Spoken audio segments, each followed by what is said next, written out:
नमस्कार दोस्तों, आज हम लोग पढ़ने वाले हैं सांगीतिक परिभाषिक शब्दावलियाँ। तो ध्यान से पढ़ेंगे हम लोग।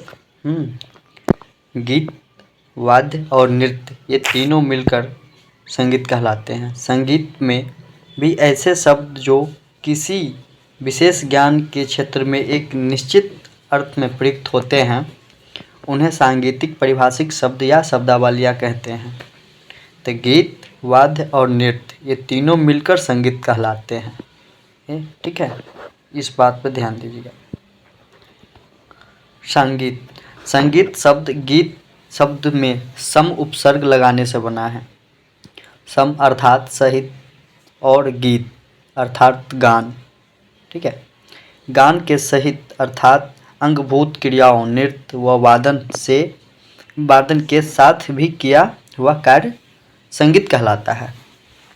सामान्यतः बोलचाल की भाषा में संगीत से आशय केवल गायन से समझा जाता है, किंतु संगीत शास्त्र में गायन, वादन और नृत्य तीनों विधाओं को सामूहिक रूप से संगीत कहते हैं। ठीक है, इस प्रकार संगीत के मुख्य रूप से 3 अंग गायन, वादन एवं नृत्य है। ठीक है दोस्त, आप समझ पा रहे होंगे।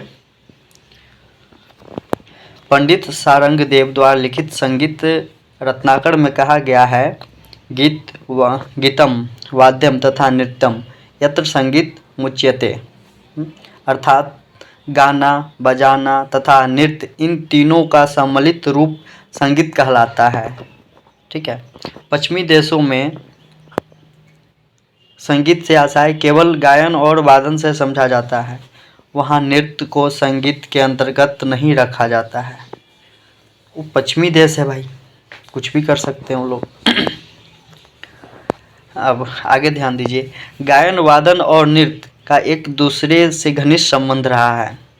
वो तो स्वाभाविक है, गायन, वादन और नृत्य का एक दूसरे से घनिष्ठ संबंध रहा है। ये तीनों विधाएं एवं एक दूसरे की पूरक मानी जाती है, परंतु इन तीनों विधाओं का स्वतंत्र रूप से भी प्रदर्शन किया जा सकता है।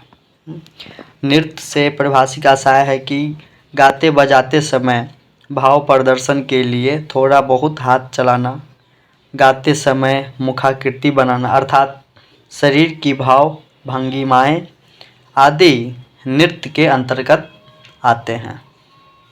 ठीक है, तो थोड़ा बहुत हाथ हिलाना, मुखाकृति बनाना ये सब उसी के अंतर्गत आते हैं। ठीक है, संगीत रत्नाकर में कहा गया है कि नृत्य वादन पर, ठीक है, नृत्य वादन पर और वादन गायन पर आश्रित है। ठीक है, अतः इन तीनों में गायन सर्वश्रेष्ठ होता है।